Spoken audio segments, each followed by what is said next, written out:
to the South St. Joseph County Public Library Board meeting for September 18th, 2023. We will begin with the call to order. I will call the roll to determine the quorum. Terry? Present? You get your materials? Yes. Thank you. Ann? I'm present and I have my materials. Christine? Present and I have my materials. Alan? I am here and I have my materials as well. Ruth? Present and I have my materials. And Nicole is absent today. Okay. We have a quorum. We will look at the consent agenda. You see the consent agenda in front of you. We have a motion to pass consent agenda. Move to approve. Have a second. Second. Ms. Newton properly second that we approve the consent agenda. I will call the roll. I will start with Ruth. Aye. Alan. Aye. Christine. Aye. Ann. Aye. Terry. Aye. And I vote aye. Director's report, Stephanie.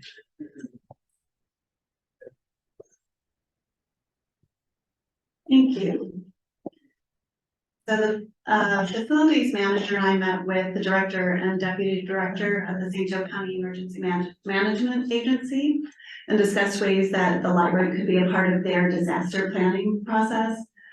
They're primarily interested in the use of this facility, potentially as a command center. Of course, you never know where a disaster is going to strike.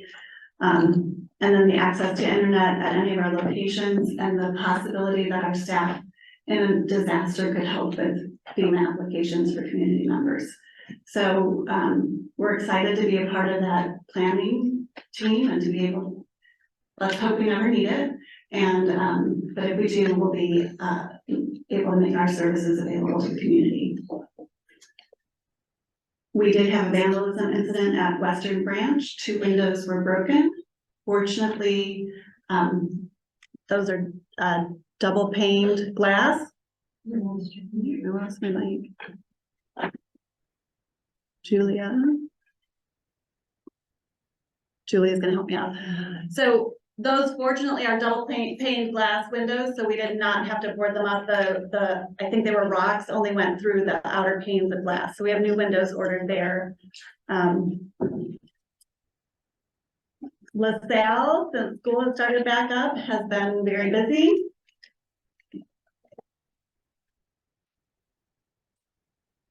Particularly in that in the 5 o'clock hour, they're getting at least 120 students a day.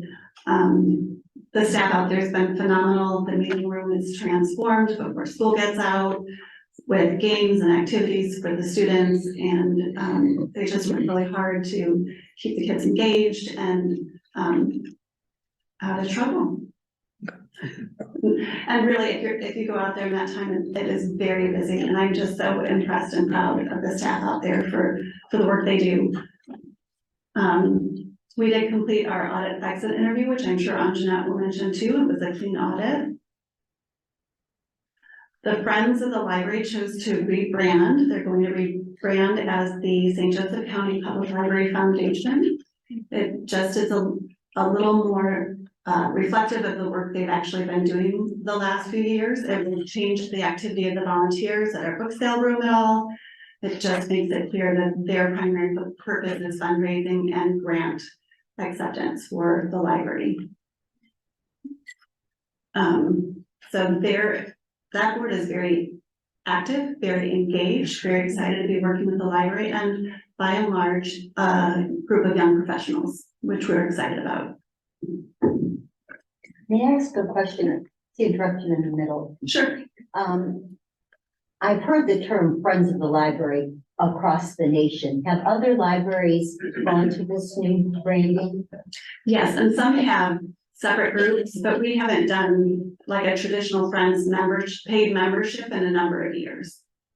So we'll just have this volunteer piece of it, which people love to do, and then we'll have the fundraising piece of it, and those are going to be 2 distinct operations.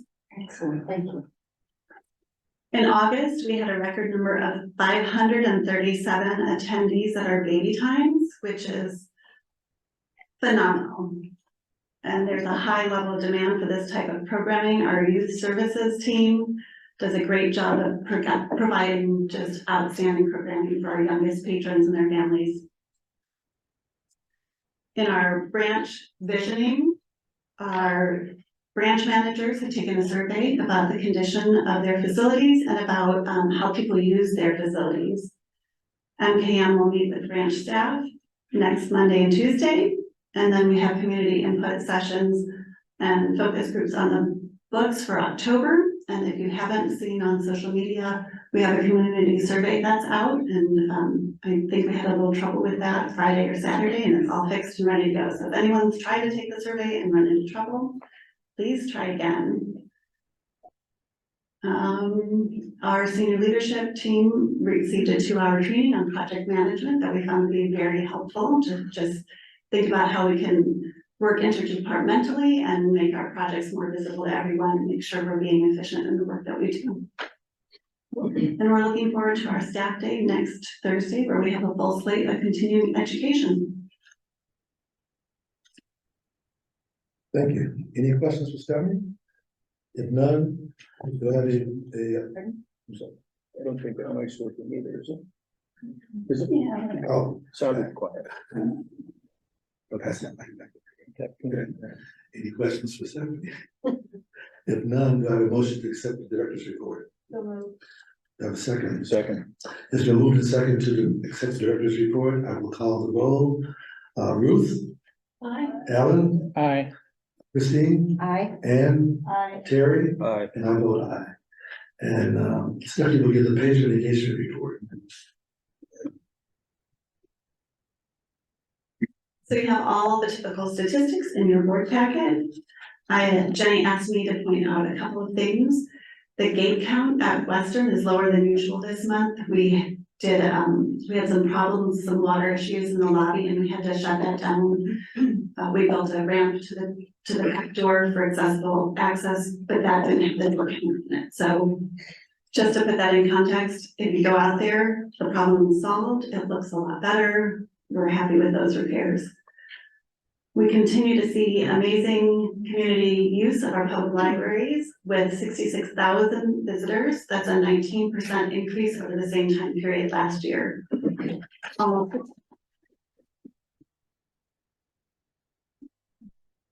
We had almost 600 computer use minutes, 31% increase from last year, and a 29% increase in Wi-Fi use.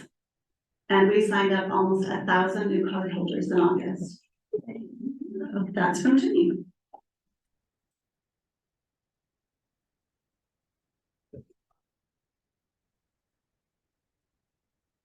We did accept that. We typically do it with a financial Oh, report. this one, yeah. Okay.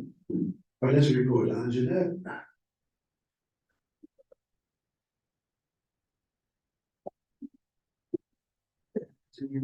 Good afternoon. It's audit. The first thing on the list is about the audit. We, as Stephanie noted, that we have completed one of 2 audits, which is our Crow SBOA State Board of Accounts audit. We did our exit interview on September 14th. There were no audit deficiencies, which is great. I want to definitely thank my business office team and also those on the admin and senior leadership that may have had questions or during the audit. Everyone was, we were very timely, very quick to answer back to Crow, so we had a good audit. We are still waiting for the final information for the Krugel-Lawton Forbes component unit audit, and of course this is because we are a component unit of the county. We're waiting for that information. We haven't heard anything for a while, so hopefully it's all just rolled up and they're doing what they need to do at the county level, and we're fine. Our operating checking account funds are $5,907,654.88. Our investment interest in Trust Indiana, our yield is 5.130%. And most of our funds are in Trust Indiana. So we have $22,824,414.81. And our interest overall, since we started the Trust Indiana Fund, is $424,414.80. Are there any questions about anything else in the financial report? I would like to ask a question that asks you to be, see into the future. Do we expect the interest rates to stay at the 5% level in the foreseeable future? What I'm hearing from the Fed and just overall, of course, the interest rates go along with whatever the Fed does, that they are, they may go up a little bit, but they are starting to try and level them off a little bit to try and back off of recession. So we'll see where they go. But I still think that at this time, especially before we were getting 0.1%, and 1%, so having a 5% return is pretty good right now. Thank you. I want to commend you guys on your audit data report, because I was there and some of us were there, and Sure you were. it was, Yeah. I don't understand them all the time, but it was nice to hear how wonderful it was. I want to thank the staff and you and Stephanie for the clean audit, so thank you for that. Any other questions for Jeanette? If not, I will entertain a motion to accept her report as well as the patron engagement report. Do I have a motion? So moved. Second? Second. Okay. So moved and second that we accept the patron engagement report and financial report. I will call the roll. Ruth? Aye. Alan? Aye. Christine? Aye. Ann? Aye. Terry? Aye. And I vote aye. Thank you very much. I have to get back up in a second. I know, Judge. Any unfinished business? I don't think so. So we will move on to the budget adoption. Yes, it's Yes. So I am asking for approval and adoption of the 2024 St. Joseph County Public Library budget. We had our budget hearing last month, and just as a review of what is in our ordinance for resolution, for rainy day, our adopted budget amount is $300,000 with no tax levy. General fund is $23,433,366. There is a levy for the general fund, which is $18,175,433. Debt service is, the adopted budget would be $1,510,375. The adopted tax levy is $1,560,000. The library improvement reserve fund, which is sometimes alert, is $2,999,848.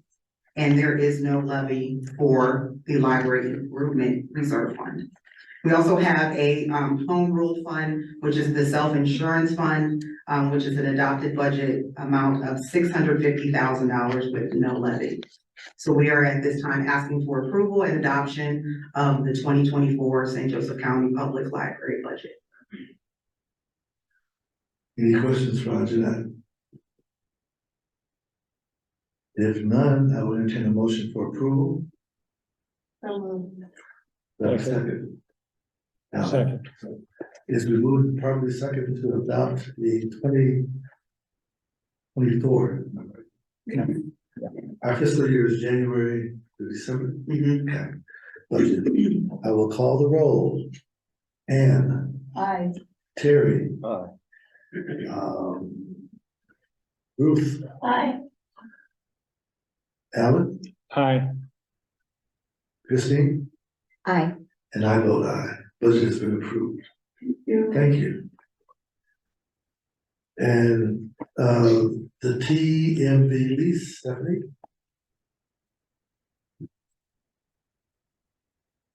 So we did have this lease come up, I don't know, 6 months ago or so, and the Music Village is going through a process of long-range planning as well, and they are looking just for a little additional assurance that they will have access to that building for 10 or so years, which so the updated lease just gives them really easy renewals of their lease terms and first, what's it called? anyway, it just makes it easy. They're great tenants. They're aligned in vision with what we do here at the library. We don't have any other plans for that building, so I think it's a really good thing to continue the lease with the music village.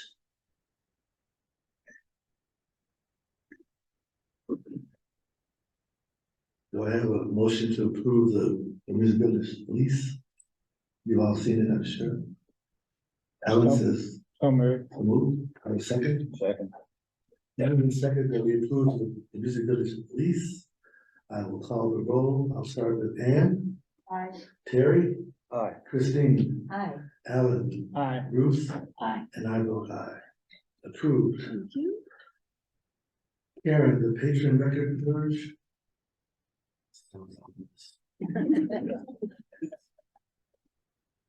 Good afternoon.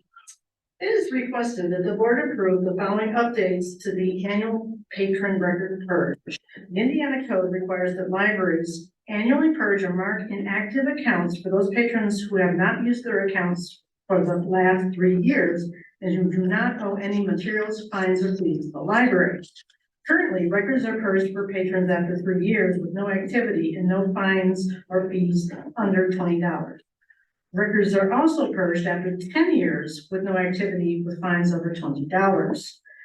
Because SJBL no longer charges overdue fines and we have a pay what you can model for lost or billed items, in order to streamline the process, it is recommended that patron records that have been inactive for at least 3 years be purged annually regardless of balance due, effective October 1st, 2023. May I ask you a question? Sure. Pretend I don't use my card for 3 years. How do I get unpurged? If I get- You would just come and get a brand new library card. Okay. Yeah, easy peasy. Okay. So there's a person that's interesting. The person that's purged, you know, notice, or just not on. I can answer that, Karen. Our communications team sends out notices beforehand that that's going to be coming. Typically, it's people who move out of the area who, I mean, you don't call and cancel your library card like you do your mail when you move out of town. And the reason for the state to request that every 3-year purge of us is for just good quality data sets, right? In terms of the number of patrons you have in your service district. Another Oh, question, Terry. please. Yes. Under the cardholder statistics, we list active and total cardholders. This purge would remove, I don't know if it's working or not. When you do this purge, does that then reduce the number of total cardholders? That's this. Yes. Okay. Yes. So we can expect that number to go down after this. Yes. And Sean, did you usually do that purge in January or December? January, so you would see it in January.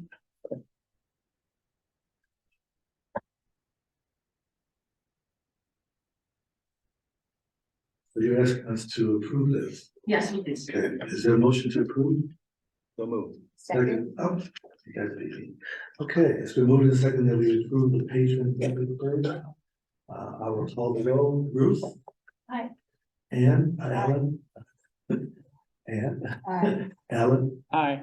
Christine, Aye. Terry, Aye. and I vote aye. Thank you. And the resolution to add a fund line on Jeanette. Yeah, so this is for the ACP navigator that we have with the city. We have one employee and the expenses. So to track that per the way that we're supposed to set up fund lines, we do need to create a fund specifically for the ACP navigator to track those funds coming in and when they are when we have reimbursement and when we pay those out. So we're just asking to be able to create a fund line. So am I correct? Am I correct that AC, that's for internet use? Yes. You want to explain what that is? Yeah, so a couple of months ago, we there is a grant with the city to be able to, we have a person on staff that is going out in the community, helping people get connected to internet and being able to be connected, and that is paid through the city, through the grant, but it is reimbursable. So we pay it and we get reimbursed from those funds after that. Okay. Ultimately, it's federal funding, so anytime you have a federal grant, even if it's a pass-through, it needs its own fund line. Sure. Questions? If not, I'll entertain a motion. Move to approve. Do I have a second? Second. Thank you. So move to second that we have a, add the fund line for ACP Navigator. ACP Navigator. I will call the roll. Terry, Yes. Ann, Aye. Christine, Aye. Alan, Aye. Ruth, Aye. and I vote aye. Thank you, John. Do we have any other business for the board? If not, we will have a news education item from Jill about the summer reading program.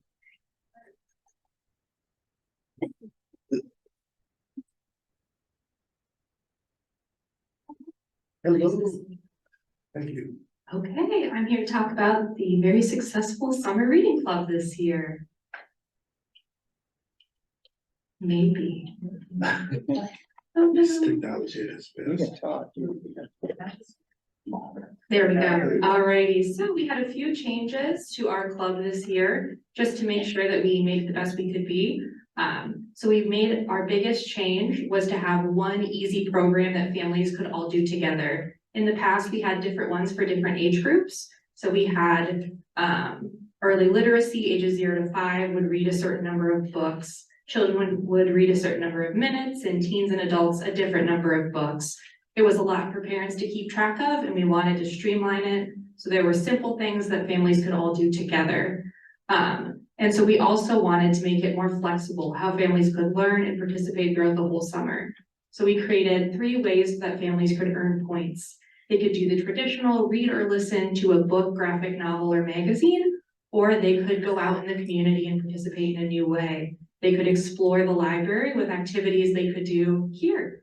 They could get their first library card, they could check out a discovery pass, they could come to a program, and they could also explore their community. They could go to the zoo, visit a county park, or even go to a South Bend Cubs game and all get points for integrating themselves into the community and spending time together.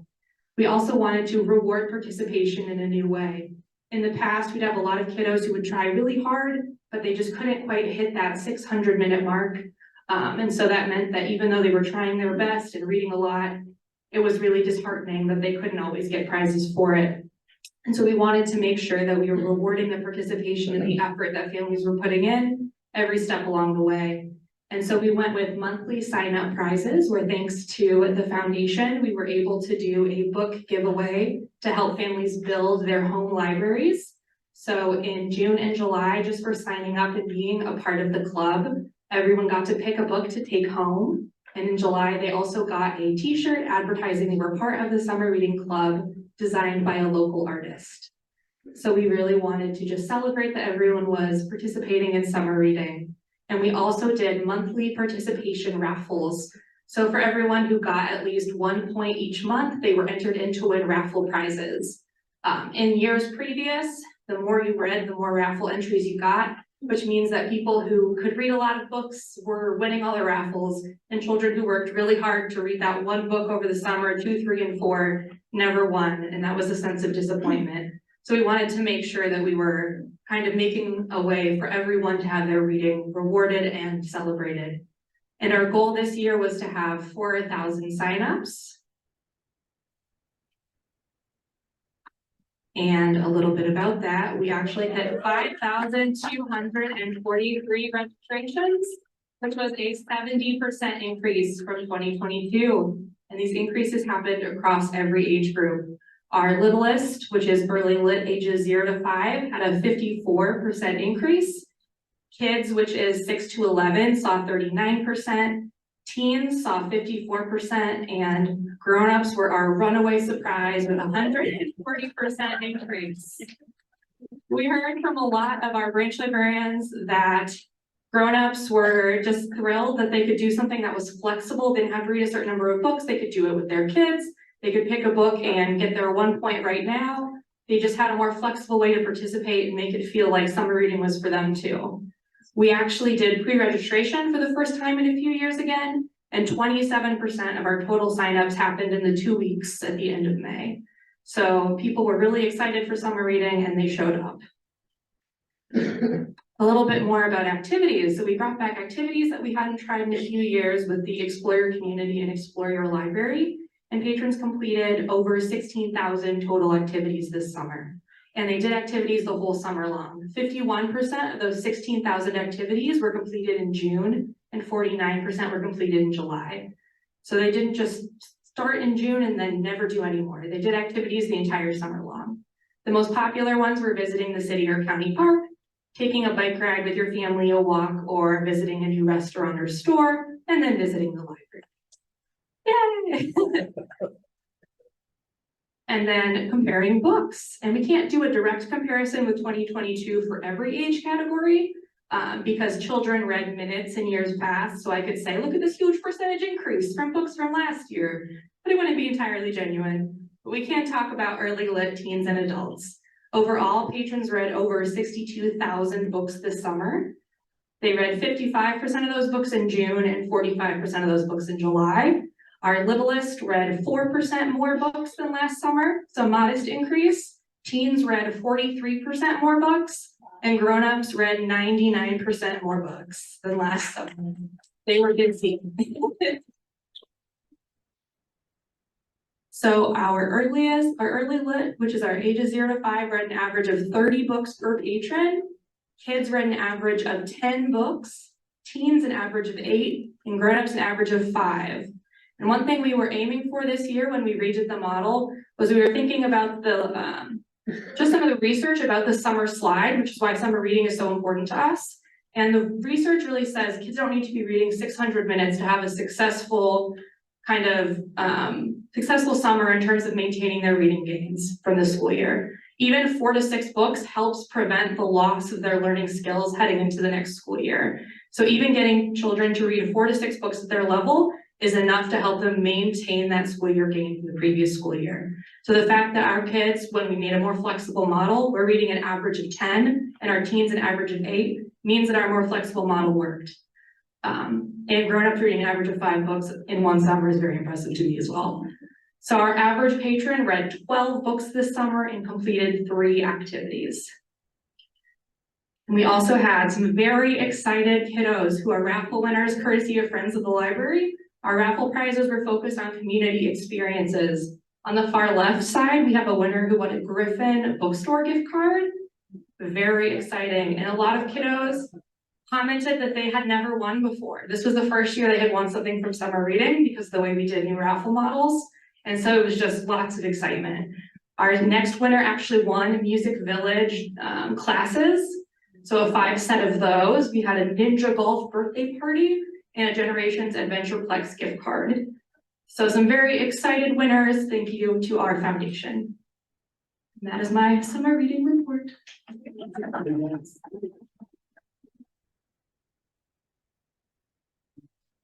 Let me ask you a question. For next summer, how would you find other prizes? Is there a way to go about for people to volunteer prizes for you guys for next summer? Absolutely. Do you want that, or do you want Jenny to get those? So last year, Lisa worked really hard on getting the prizes for us. I know that Lisa has transitioned to a new role, but I think Jill will be happy to take any prizes you want to give her. yes, I will be happy to take any prizes or get them where they need to go in terms of Jenny and Lisa and the foundation. So, thank you. Any questions from the board? Not a question, just congratulations. This is Yes. very exciting. And I actually, in the community, people said, how can we get in on this? I mean, it was like a contest to just even join the summer reading program. So yes, very nice. Thank you. And thank you for Jill for all your hard work. Hey, And Jill was a rock star, not only in this, but you'll recognize Jill from our South Bend Ready program too. She's a rock star in getting that program together too. So can't say enough good things about her. thank you very much.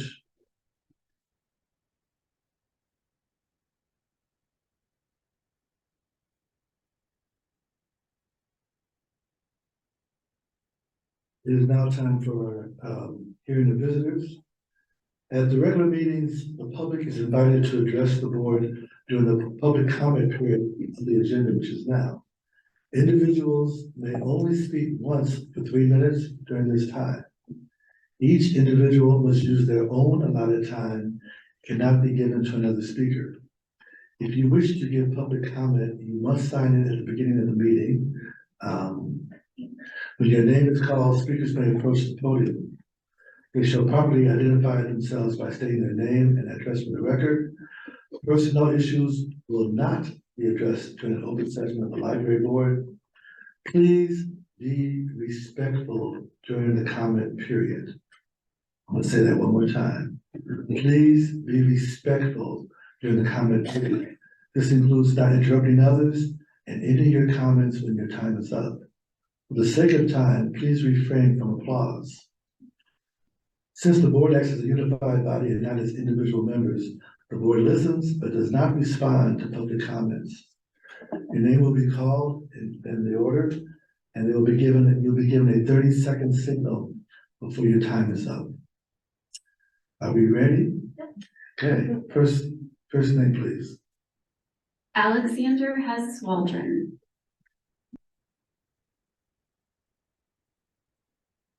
Do I need to state my address like last time or?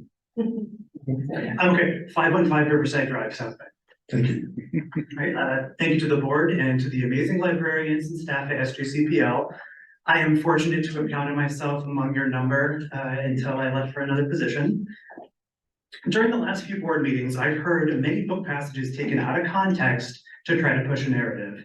This is not only a logical fallacy called cherry picking, but it's also bait to anyone defending the book or the passages so that they can be publicly stereotyped as a pervert or degenerate. Ask the queer community or people of color if they've heard that one before. That said, I'm taking that bait because there's some much needed context I feel like that needs to be addressed. Context is arguably the most valuable resource the library provides. If someone has a question, not only will a librarian find the answer, they can find you context to surround that answer and give it layers, essential layers that every part of the real world has. Quote unquote obscene language is no exception. Moving the title, "This Book is Gay," from the teen nonfiction to the adult nonfiction section removes the context provided by the other books around it and removes the ability to browse for the book, and in doing so effectively bans it in all but name. One passage I heard quoted is from the chapter called "The Ins and Outs of Gay Sex." What public commenters omitted is the disclaimer at the beginning of the chapter that literally reads, "This chapter is about sex, therefore it has sex in it." Well done. If you are a younger reader and feel you aren't ready for the finer details of same-sex pairings, then simply skip this whole chapter. Leaving this context out allows the commenters to distort the book's meaning and intention. Remember, books are long for a reason. You have to engage with the work in its entirety, and missing the context is missing the point. The next part that was recently quoted, in fact last month, is about Grindr, and in a book aimed at under 18s, but the book itself addresses it and even has passages of testimonials from real people saying why they wouldn't use it, providing additional context and perspective. Omitting this context allows the commenter to assert that the author is promoting Grindr instead of providing essential safety information. And the last part that gets quoted a lot is from the glossary at the end of the book. And most people know glossaries exist to define, thank you, exist to define terms, not endorse them. So most teens and kids already know and use the words our commenters object to, and they didn't learn those words from a teen nonfiction book. They learned those words the way we all have, from each other and from grown-ups quoting book passages out of context at library board meetings. They use these words the way we all have to make fun of their parents the second they get out of earshot. And unfortunately, they have no Time is context. up. Thank you. Yes, no applause, please. You applaud when the meeting's over. Next, Laura Hagwood.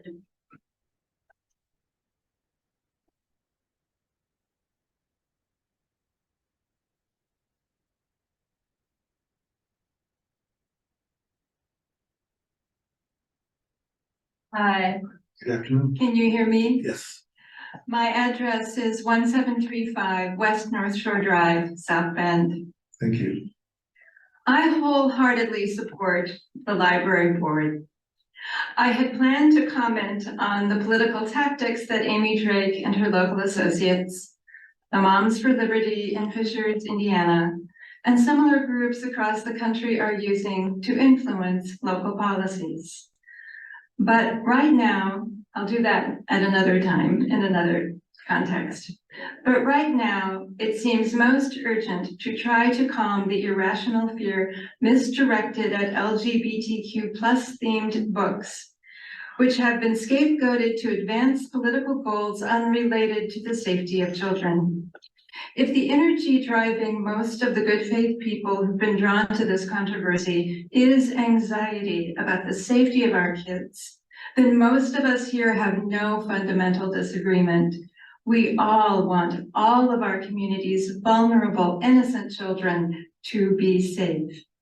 Sex can be dangerous.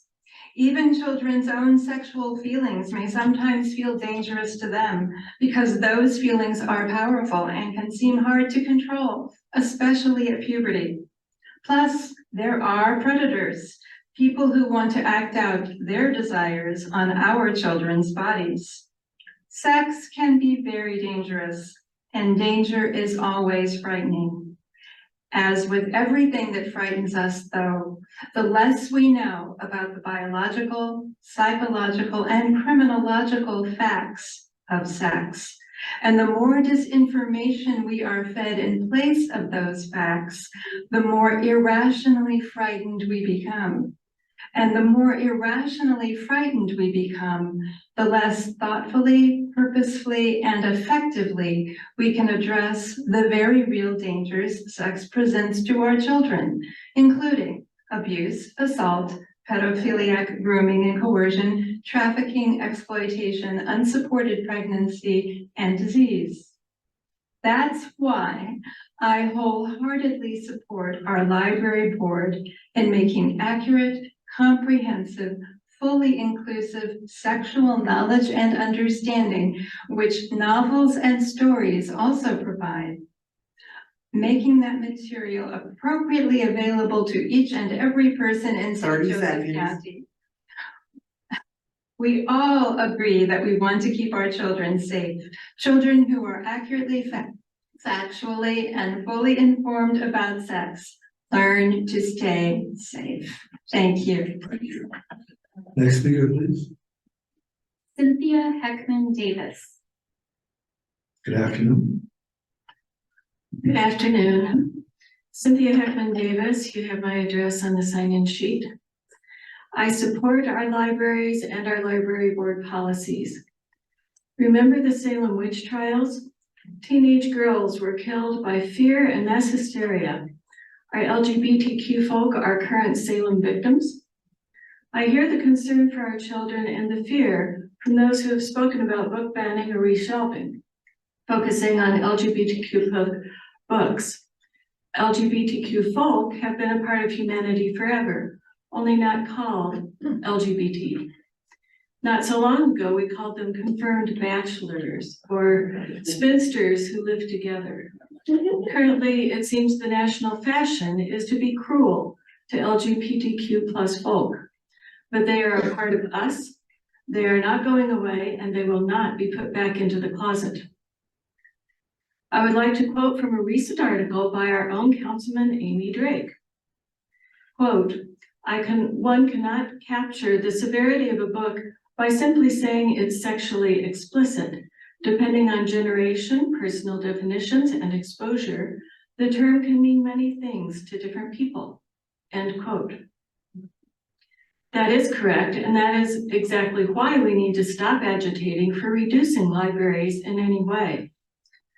What I perceive as pornographic passages might be in a book that is life-saving to another.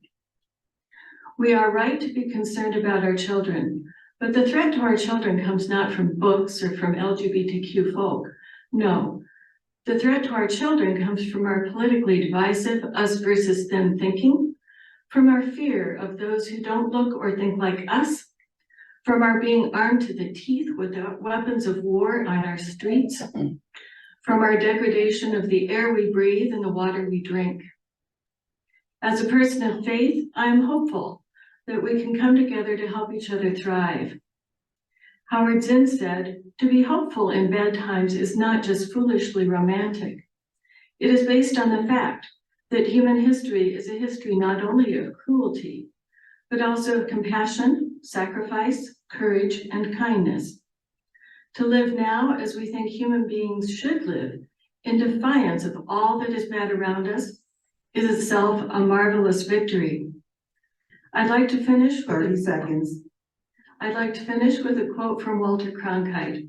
"Whatever the cost of our libraries, the price is cheap compared to that of an ignorant nation." Thank you. Thank you very much. Next speaker, please. Margaret Order. Good afternoon. Good afternoon. 4325. Stand close to the mic, please. There you go. There you go. Thank you. I live at 4325 Garden Oak Drive, South Bend, 46628. Thank you. I'm a retired librarian whose first job was as a reference librarian in this very library. At that time, we kept copies of The Joy of Sex and The Joy of Gay Sex in a drawer in the librarian's desk. Patrons had to ask for the books, leave some form of ID, a library card, or a driver's license. The IDs were returned when the books were brought back. They could not be checked out of the library. For many people, this was a hurdle that prevented them from accessing these books, even though they were adults. I'm grateful that libraries no longer practice this kind of intrusion and censorship in our lives. I see the current efforts to make certain books unavailable and inaccessible by either removing them completely or hide them in collections or areas where people might not find them. I see that as a thin edge of the wedge of what will follow, such as more book banning and censorship, and not just of books, but also of art, films, music, maybe TV. We have seen this play out in history. Currently, the focus seems to be on material dealing with LGBTQ issues. But as we have seen happen, it will expand into other areas and subjects. Parts of history will be rewritten or denied to make it more palatable, in particular for young people. And young people are the key to reshape the future. As the Hamilton County Mounds for Liberty made clear by quoting Hitler on the front page of its newsletter, The Parent Brigade. This is the quote: "He alone who owns the youth gains the future," end of quote. I support the current Library Board of Trustees and the library staff in their work to provide free and equitable access to material for everybody. Thank you. Thank you. Next speaker, please. Darlene Hampton.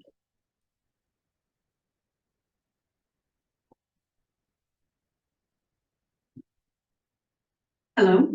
Hello. My address is 2420 Erskine Boulevard in South Bend, 46614. Thank you. I am here to support the library and the library board and to commend you for sticking with your current adoption policies. Libraries are sacred places, not only as repositories of information, but also as sanctuary. Libraries saved my life. I took refuge in school libraries to escape bullies. I spent my summer days biking to the library and stuffing as many books of all kinds into my bag as I could possibly fit and still carry. I found solace, companionship, adventures, information, and most importantly, the freedom to explore, learn, and expand my worldview. Libraries got me through a difficult childhood and adolescence, and the love of reading that I developed in libraries propelled me into college and where I studied literature, earning a PhD that eventually brought me here to South Bend. I am here to support our public libraries, free speech, and open access to information. I am here to speak against censorship, book removal, and discrimination. And I say discrimination because when the books that are deemed objectionable are only books focused on queer folks, then we are talking about discrimination. I am here as a queer parent in our community. This library plays a huge role in our family. We have been patrons here from the moment we moved to South Bend in 2012. My children have grown up in this building. This is our library. And over the years, I have been so impressed by the library's diverse, inclusive, and wide-ranging collection, providing my children access to books that I would not otherwise be able to provide. But I shouldn't have to be here. I shouldn't have to be here arguing against censorship in a public library. Every parent absolutely has the right to decide what books are appropriate for their kids, but no parent has the right to determine what books my children have access to. Some of you may be aware that a hallmark of fascism is the censorship, burning, and banning of books. And the last time I checked, we were still a democracy. So thank you very much. Thank you. Next speaker, please. Deborah Duval.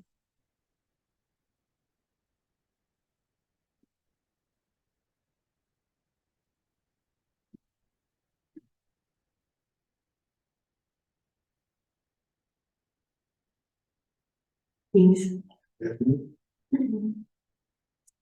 I'm Deborah Durrell, 21677 Autumn Road, South Bend. Thank you. I'm new to the board, but I'm not new to the library. Mike McManus had an editorial in the Tribune Sunday, which was well articulated, and I agreed with his description of the library as a magical place. As a teenager, my ministerial father selected many books for me, including Orson Scott Card's Speaker for the Trees. And it blew me away and left an indelible appreciation for how our social and cultural beliefs and practices can cause irreparable damage if we do not understand each other across the divides.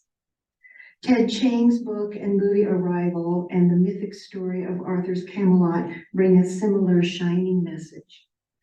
While my father was a fundamental minister, he also supported broad education, democratic process, and free speech. Along with Mike's editorial, the Tribune also printed 3 others on ethics, wetlands, and unions that are timely, welcome examples of destigmatizing, depoliticizing, and normalizing these discussions.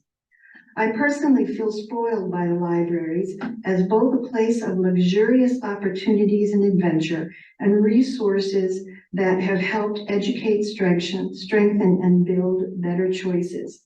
These books are crucial to understanding the spectrum of personal through universal challenges based on broader informed understanding. By accessing history forgotten and future potential, many beliefs have benefited by this.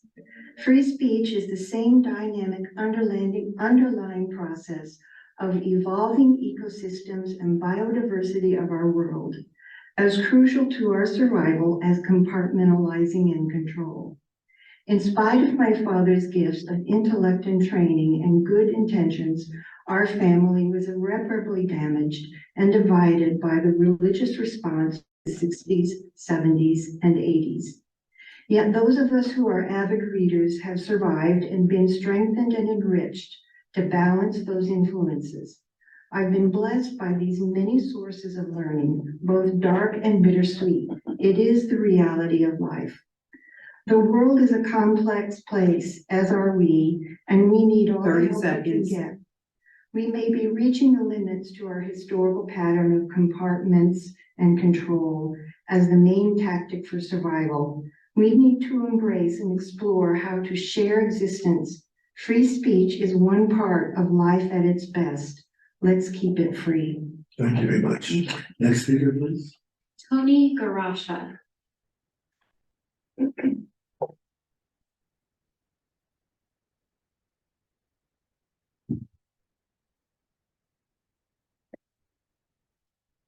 Good afternoon. 1210 East Fairview Avenue, South Bend, Indiana, Thank you. South Side.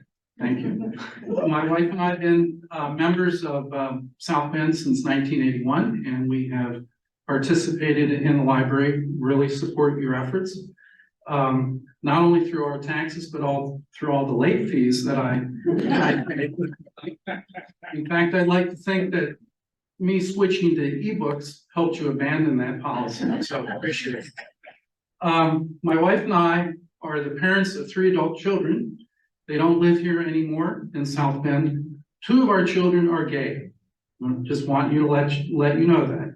Growing up, if this book is gay, would have been available for them, I would have been happy for them to read it. Information is very, very important, especially if you're LGBTQ. We know that. So I would encourage you to hold the line, make information available for anyone who needs it. It's very, very important to do that. So that's all I have to say, but, one other thing. This library is a safe place, right? In the last 8 months, we're in the South Side, Virginia Tutt in February. Megan Buell was disrupted in trying to have a reading episode for young children. And this attempt to move this book, I think, is also another attempt to harm our children. So please keep the line. Thank you. Thank you very much. Next speaker. Joelle McSweeney.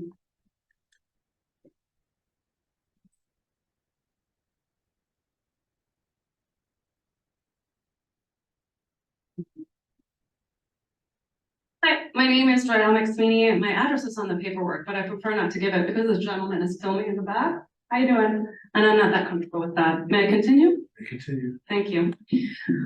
I'd like to also address the crowd because I do understand that some people are feeling very worked up and full of anxiety about this issue. And I feel like the story I'm about to tell you might make you feel a little better about it. So I come before you as a mom to support the library staff and board and express gratitude for the resources this library provides to the youth and families of this community. I'm going to tell my family's story as an example of how a young family actually uses the teen resources of this library, not some scare tactics that you've read about online. I am the mother of 4, a 16-year-old, a 13-year-old, a 4-year-old, and a little baby who only lived 2 weeks, and she is buried in the cemetery at Notre Dame, where I know she awaits me, held safe in the arms of Our Lady. When that little baby died, my girls were 10 and 7. We were set adrift on a lonely journey. We spent a lot of time in the library, but we were alone together.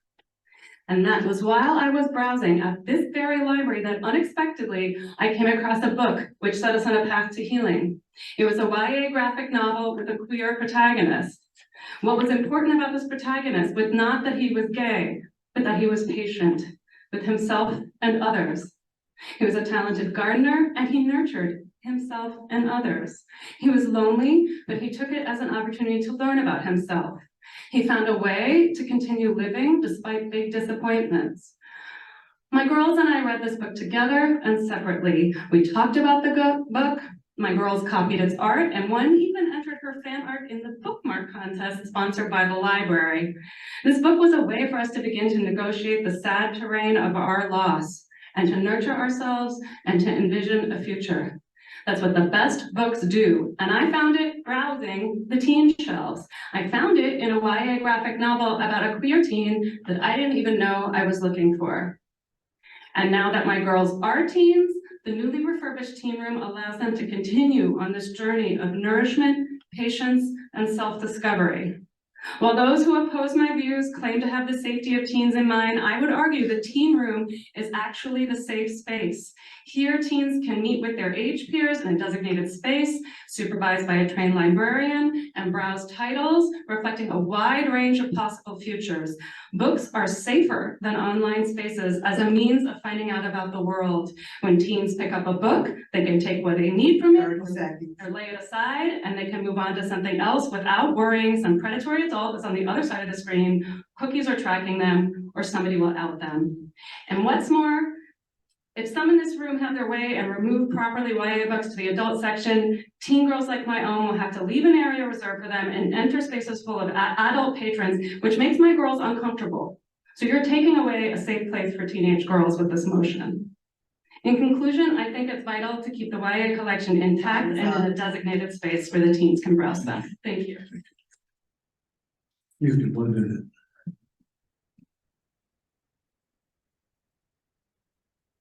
We get Jim's opinion, final with that. Yeah.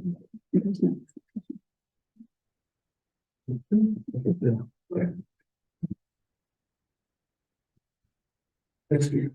Jason Ruiz. Christopher Fox.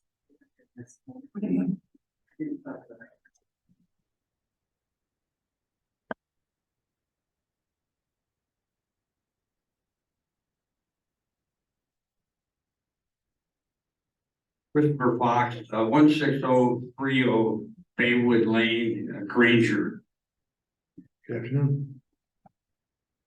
We live in a diverse society, which is one of our country's greatest strengths.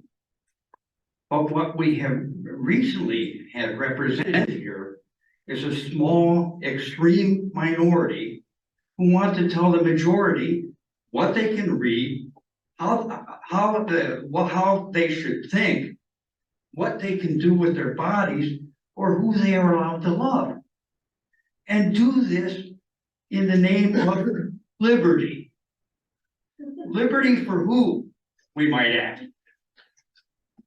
I deeply respect librarians' resolve to defend intellectual freedom, essential to our civil society and to our democracy. Well, let's think, what countries have banned books? Well, Nazi Germany, Communist Russia, Iran. Autocratic nations that either destroyed their democracy or violently opposed democracy on principle. Is this where we want our country to go? If so, let's allow this minority to tell the majority what they can read, how they should think, and who they should be, and begin the process of destroying our civil society and our democracy. But maybe there's another way out of this. If you don't want your teen to read certain books, the answer is simple. Be a parent. Don't ask the librarians to assume your responsibility. You say you just want to move a book, but that's the same thing as banning it. Now, reading a book about being gay doesn't make anybody gay. Nor is the book a primer for pedophiles. What the book in question, at least the last meeting, does is to help LGBTQ teens who are struggling and who may be uncomfortable talking with other people. Having a book in the library in no way requires 30 seconds. your teen to read it. But removing it prevents other teens from doing so. You know, a number of people who showed up, at least at the last meeting, are all about parental rights. But you want to deny the very same rights to other parents. Thank you. Thank you. Next speaker, please. Go ahead. Patricia Thank you. Blanchett.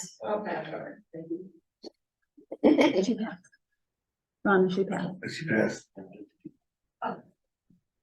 Debbie Green.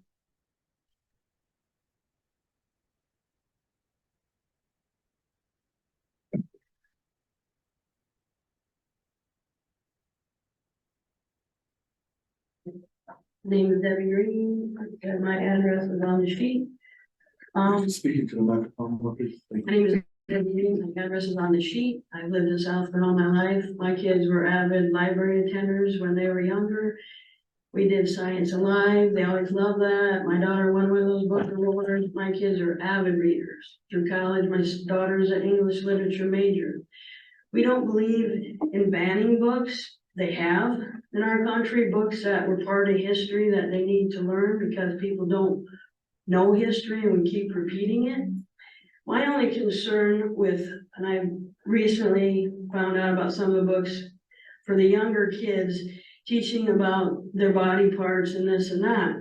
Like I said, as parents, it is our job and responsibility as parents and guardians to decide what books our children can read.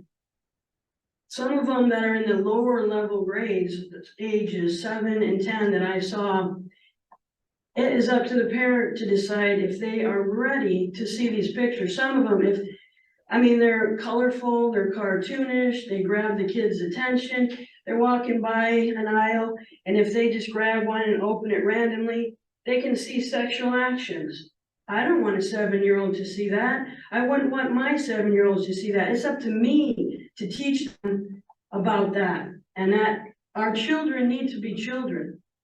Our country, we push them too much. Girls want to grow up too fast. It's been through history. Want to grow up too fast. Enjoy your childhood.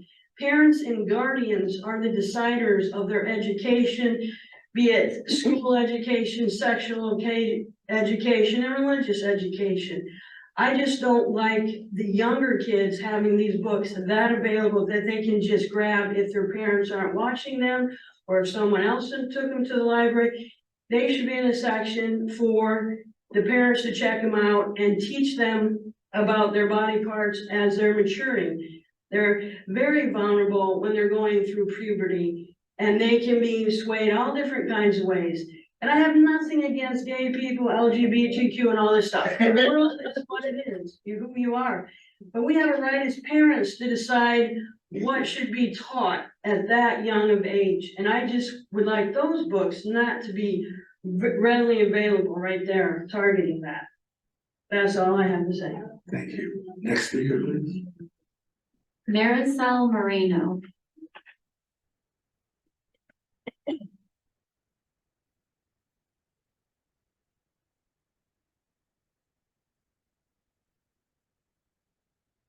Marisa Moreno, my address is on the sheet. I wasn't really planning on speaking, but I will just say that libraries are, well, first of all, I want to thank you for all the work you have done. Libraries are sacred spaces.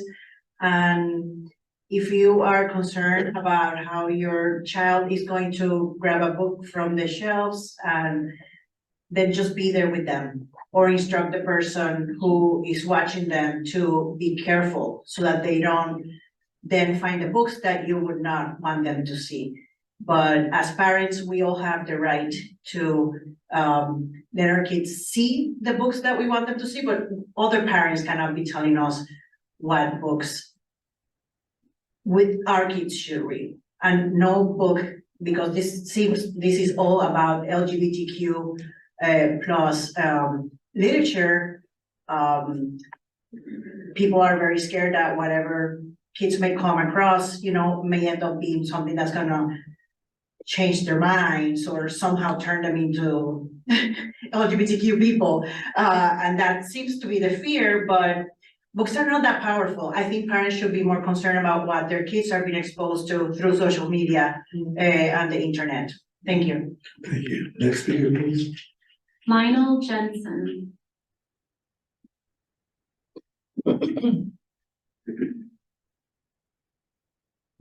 Good afternoon. Afternoon.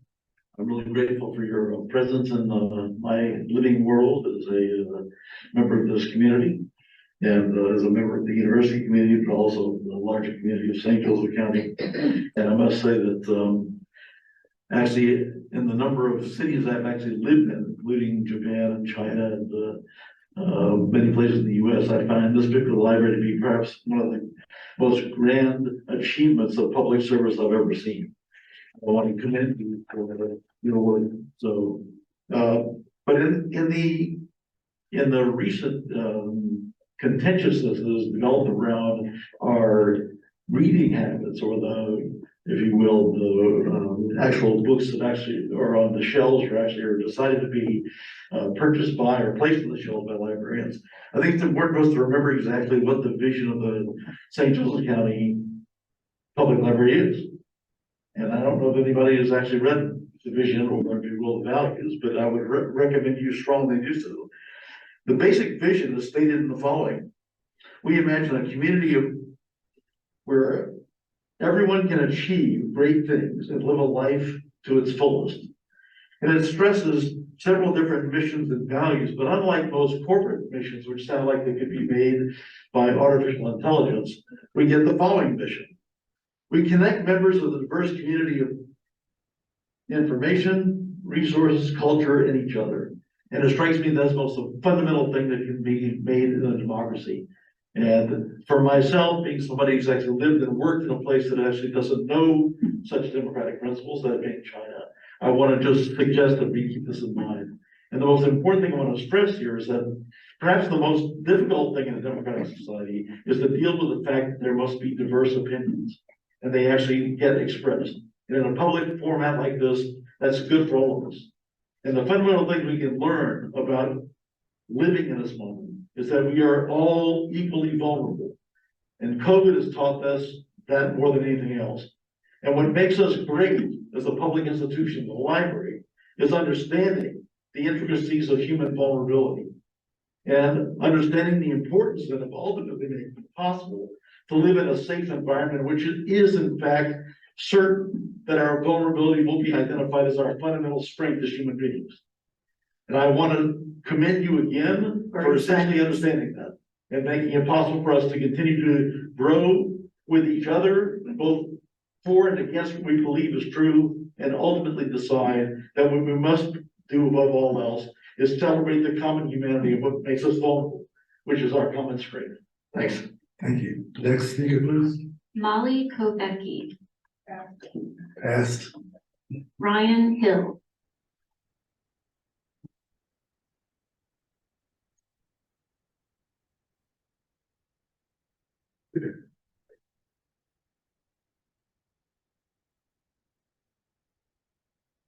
My name is Ryan Hill, 2634 Tamarack Place in Indiana. Also want to echo that I appreciate the library's approach to these issues, going over kind of the process for dealing with challenged books. Last time holding up opposing books that people might see the different views on. Looking at kind of what has been complained about with, I think it's mostly the three books I keep hearing, Genderqueer, Flamer, and This book is gay. This book is gay. Didn't read that one, but I read the other two. And it's interesting that they're basically autobiographical books. They're books about people who didn't have these resources when they were younger. So they were dealing with traumatic events. They were dealing with things that they didn't have answers to, and they couldn't go to anyone.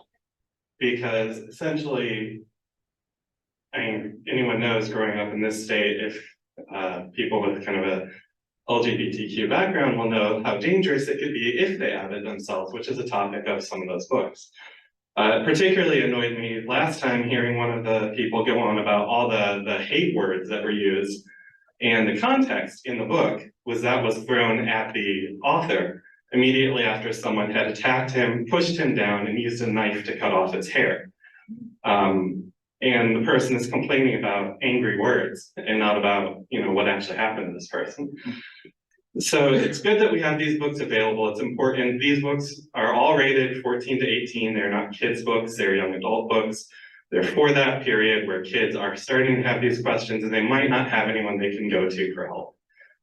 So I just want to say I really appreciate that the library is very firm in supporting that these are where they're supposed to be. They're a resource for the kids who need them. And I also really appreciate how much the community has shown up to actually stand for this, because We've seen what happens around the country as some communities are losing their libraries now. Because people didn't stand up in time and they were pushed out. So I just want to say again, thank you for all of the work you're doing and thank you for everyone who's showing up today. Thank you. Next speaker, please. Kathy Burnett, Passed. Next speaker. Ben Redwood, Ben Redwood. Next speaker. Kathleen Black, There she comes.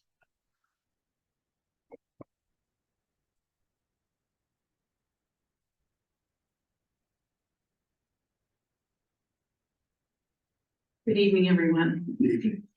It's great to think of the ideal parental situation, that parents should help choose books for their children. I think everyone in here would agree with that. But to think that every parent actually does this is an exercise in delusion. Please indulge me in the following hypothetical. Jason is a precocious 10-year-old boy. Both of his parents have careers that require long working hours. They don't always have the opportunity to see him much after school until they arrive home around 7 p.m. His grandmother welcomes him most days. Because Jason's parents prioritize education, his grandmother takes him to the nearest library once a week. She drops him off for about an hour while she does errands, and they return home to make dinner. Neither Jason's parents nor grandmother screen the books. He checks these out with his own library card. Jason's rather introverted and video games are a passion for him. One of the books he brings home is from the children's section and is marked age 10 and up. It's titled It's Perfectly Normal by Harris and Emberley. He is marginalized often at school, so this book looks promising to him. In it, there are no fewer than 45 realistic color illustrations of adults and teens who are nude. 9 birth control methods are also seen. His parents have again, no idea that what he checks out. These images make an indelible mark on Jason. He's not worried about context. He's only 10 years old.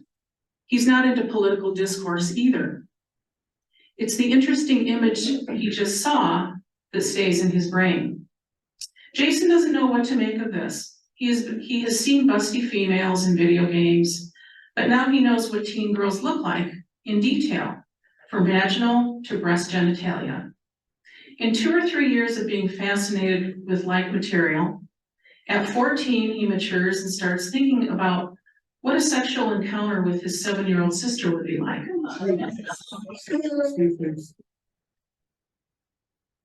Please, order please. Please show respect to all our speakers. And I'd like that time back, sir. No, keep going. Years pass and neither one speaks of demonic sex abuse. Think of the future behavioral ramifications of this scenario. Adult sister has depression. If anything like this happens to a child from the availability of these books, each one of you is responsible for that. Excuse me. We will not know who this happens to or in what fashion, but I'd rather err on the side of keeping these books under behind the counter. Parents can check these out for their children instead of the children being, open. Next speaker, please. Tim Sisney, Please show respect for all of our speakers.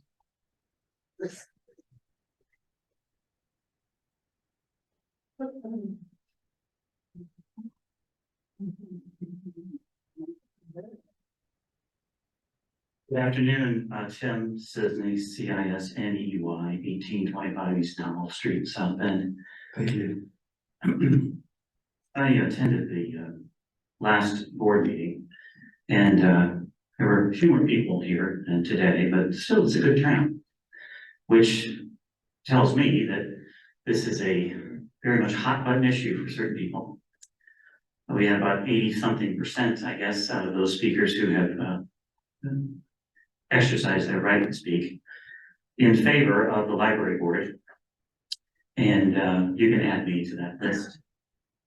I think, and it bears repeating from the last meeting, what I said, is that I think sex in general is something that a lot of people get very hinky about. And especially parents who they themselves haven't done a lot of their own homework when it comes to sexual issues, my opinion, anyway. The first speaker talked about keeping things in context. And I can take things out of context just as much as anybody else, just as any one of us, if we want to push a button, so to speak, and get a response. And if it's a heated response that we want, we can take certain words and certain phrases and certain pictures, and we can those buttons to the point of anger. And we've seen this sort of thing take place every generation. It's nothing new. With respect to the book, specifically, this book is gay. I read the book, I bought the book, I highlighted the book, and I think that Alex, who spoke first, is accurate in that if you keep things in context and read it all, you will begin to educate yourself instead of waiting for somebody to tell you, this is how it is. My own journey of self-discovery and self-education has included lots of books from this library, mainly this library, this location. I become more well-read the more I read. And I think that the individuals sitting at this table, along with this diverse crowd, understands that if you want to live a very narrow life, 30 seconds. Then keep your education very narrow. If you want to live a fearful life, just keep repeating fearful things. In March of this year, I wrote on my write-on wipe-off board the phrase, fear is the effing game, and it is. I expect you all to be courageous, along with the majority of this crowd who is also courageous. Thank you. Next speaker, please. Sherry Brown.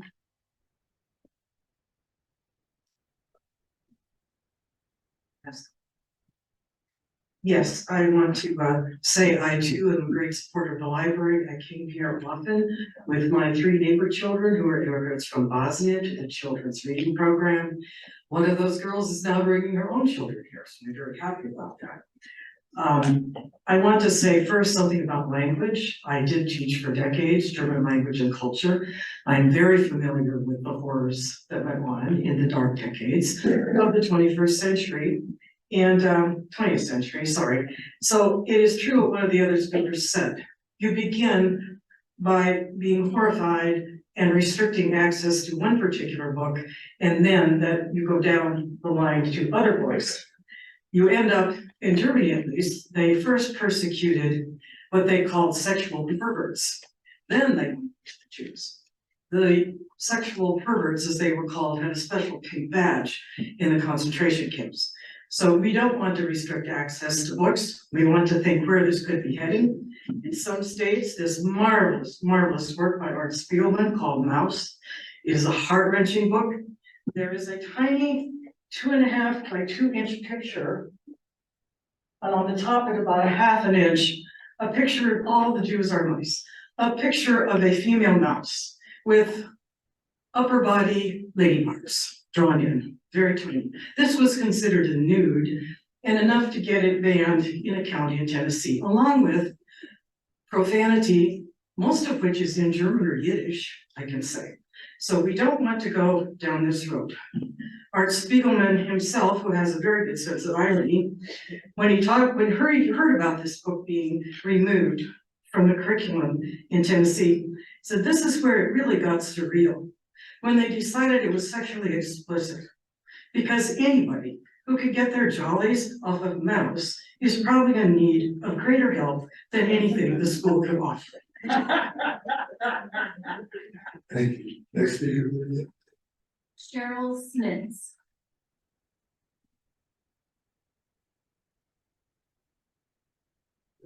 Good afternoon, I'm Sherry Smith, 1917 Berkeley Place, South Bend, and thank you all for everything you do, we really appreciate it. I would like to talk about the elephant in the room. We know who's behind most attempts at censorship these days.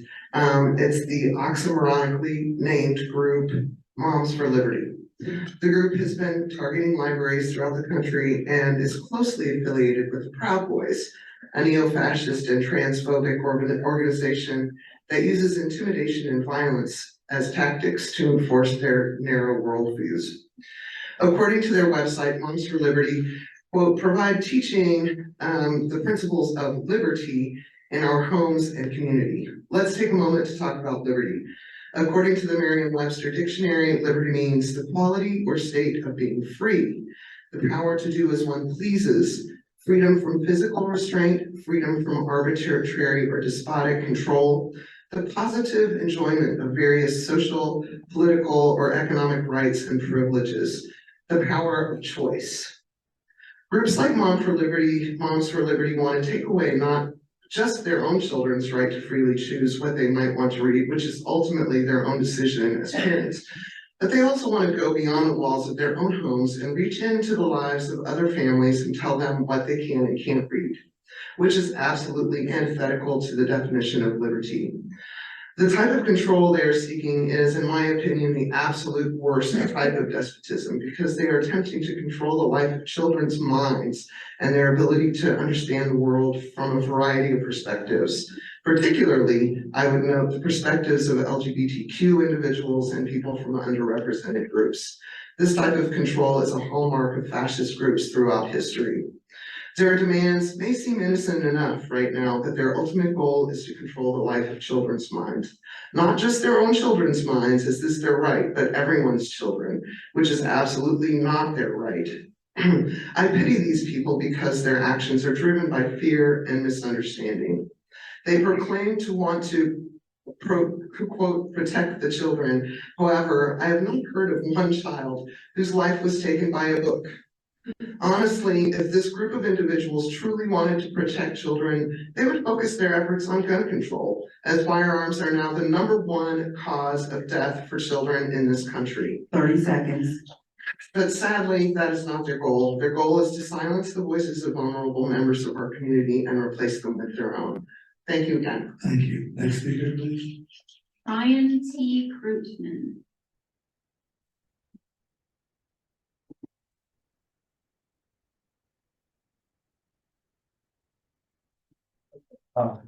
Ryan Greitman, 824 Lindsay Street, South Bend.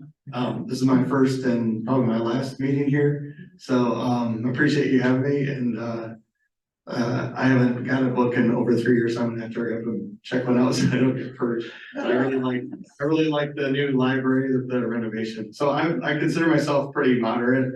I've got a lot of friends that are pretty, extreme to the left and to the right. So I appreciate a lot of the comments from both sides today. I think I just want to say that I keep hearing like LGBTQ this, LGBTQ that. I really think it's like for a lot of us parents, we just don't want sexual material in the library that's plainly available for our kids to see. So like I have a large family, so I would probably only want to have like 1 or 2 kids with me at a time. Because a 3rd or 4th kid could wander off and see some inappropriate stuff that I don't want them to have when they're kids. So I think that's just kind of common sense. But and I mean I'm not opposed to people having access to certain things. I just think it shouldn't be quite so much out in plain sight and available for younger children if it's like adult related material. So yeah, I appreciate you letting me speak here. Thank you. Next speaker, please. Nathaniel Amaya.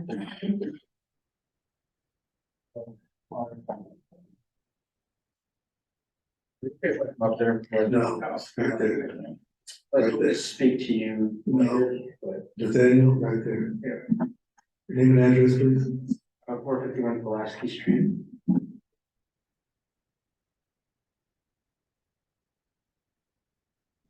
Okay, so I'm not gonna talk about anything related to what happened, because I didn't even know what you guys were gonna be talking about today. The main reason I showed up was because I thought it would be really cool if we could, to make library a bit more of a, I guess, like a lively space. If maybe you could have, some sort of activity where kids could, maybe paint like the windows, with stained glass on the first floor of the, the teen room, the children's section. I thought it would be really neat if there was just a portion of that would be maybe a bit more private, because it's kind of really open and you can kind of see everything. And the city, like, it's a bit decrepit on the outside, you know what I mean? But if they had like some sort of like, I don't know, like a window or something that covered that, I thought that would be really cool. I also thought that it would be neat if maybe there was a loft area in the teen room, you know, like in the, like to have kids, you know, they like love being in high spaces. I know I loved, when I was in, when this library used to be on the third floor in the trains, I thought it was really cool. Yeah, so those were the main two ideas. I also had a bunch of different ideas on how to, I guess, also like for if we had certain types of like posters, maybe, or like certain, I guess more art. I feel like right now the white walls are just a bit too barren. And if you had some sort of like I know in the studio they have like a painted mural and they have like that an artist did. I thought that'd be really cool if we just do more of that throughout the library. I thought that would be neat.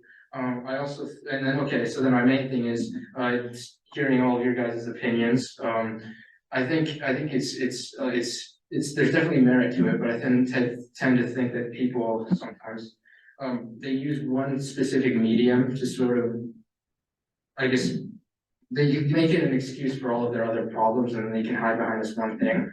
But if there was books that you could maybe, bring this type of book more to the library. When I was a kid, I used to read great illustrated classics. They're like kind of like old like classic novels, but done in a way that kids can, I guess maybe follow it along a bit better. I thought maybe those types of books would be really neat to have. I know that when I was a kid, there wasn't that many, but I really like reading those types of books. And then yeah, I don't know. I guess that was it. But I'm sorry for kind of showing up here out of the blue. Yeah, I don't know, I guess that's it. I love this space, I love coming here to study and to talk to people. The people here are great, the librarians are great, I love the studio. But yeah, I don't know, so I guess that was. 30 seconds. Okay, thank you guys. Next speaker. Jane Miller.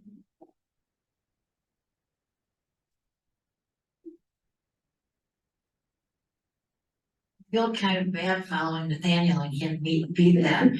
But he illustrated something that I very strongly feel, which is that the library is at the heart of this community. And it has so much to offer everyone here. If I were going to say anything at length, I would speak in support of public, free access to information. But so many people already have spoken so eloquently, and I believe persuasively about our need to honor that. I did have something to say about Jason, the 7-year-old though. Just for anyone that's worried, because I don't want you to think that somehow the library would be responsible for an adult child molester entering the community. Jason's parents might work till 7, but they could look at the books that he checks out on that day in the library. His grandma could run her errands during the day when he's at school, and she could be in the library with him. And finally, I kind of am uniquely able to speak about this child molesting thing because for over a decade I prosecuted child molesters here in St. Joseph County, and I can tell you that not one of them became a molester because he read a child's book. And that's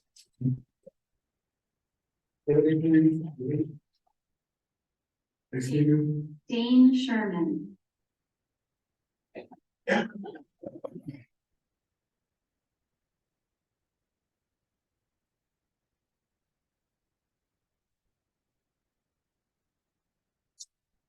Hi y'all, Dane Sherman. I'm gonna also hold my address because of filmers in the back. I think this has been a fascinating discussion, especially in thinking about moral panics. I think a lot about like Puritan witch hunts, fears of like Muslim terrorists. Right now I'm writing my thesis on like military chaplains during the Gulf War. And I'm kind of thinking about a lot of these topics of like, how are moral panics constructed? Which are kind of like these completely fake fears that people propagate in order to avoid other more serious issues. So we have like fascists like Amy Drake trying to prop up these types of moral panics because she wants us to ignore that she is actively working against $100,000 in funding to people who need Narcan and other types of drugs that are protecting them from opioids. I don't have prepared statements, but I do want to talk about some of the comments that people made. The first one, I want to talk about Kathleen Black's absurd story where she kind of just like made something up. You know, that's called like fiction, which there are great sections of fiction in the library. I want to talk about an actual story, which is I had a friend who actually was sexually assaulted, and when she was younger, she was able to have the vocabulary to speak about her being sexually assaulted because of the very book that Miss Black talked about, which that book was It's Perfectly Normal. She read it, and there's a chapter about sex abuse in it, and she went, this is happening to me, when she was 10 years old, and they were able to address it. So how dare you use that book and use that fake story to try to propagate this moral panic? I then want to talk to Miss Debbie Green, who came up with like this recently finding out books in the library, and like, what if my little kid comes and accidentally picks one up? Give me a break, Queen. Like, it is absolutely ridiculous that we're just like, oh, you know what? We might like accidentally find these books when it's like you're doing the same shit that Miss Black is doing, which is like faking out these fake ass stories. Like, Excuse me. Can we fair off this with your language, please? Oh, I'm so sorry. I learned it from adults like Kathleen Black and Miss Green. And then Ryan Grootman, you don't want people to sexualize your kids. Do you know that 70% of child abusers are actually from their own households? And studies from in 2020 from Columbia and 2021 from Harvard found that comprehensive sex education is potentially one of those potent tools to preventing youth sex abuse. So give me a break on these fake ass stories. Thank you very much. Next, that's it. Okay.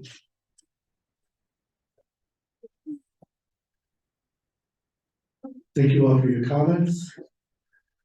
Our next library board meeting will be Monday, October 23rd, right here at 4:15 in the right here in the Learning Center. We have a motion to adjourn. So moved. And a second. So I call the roll. Ann? Aye. Christine? Aye.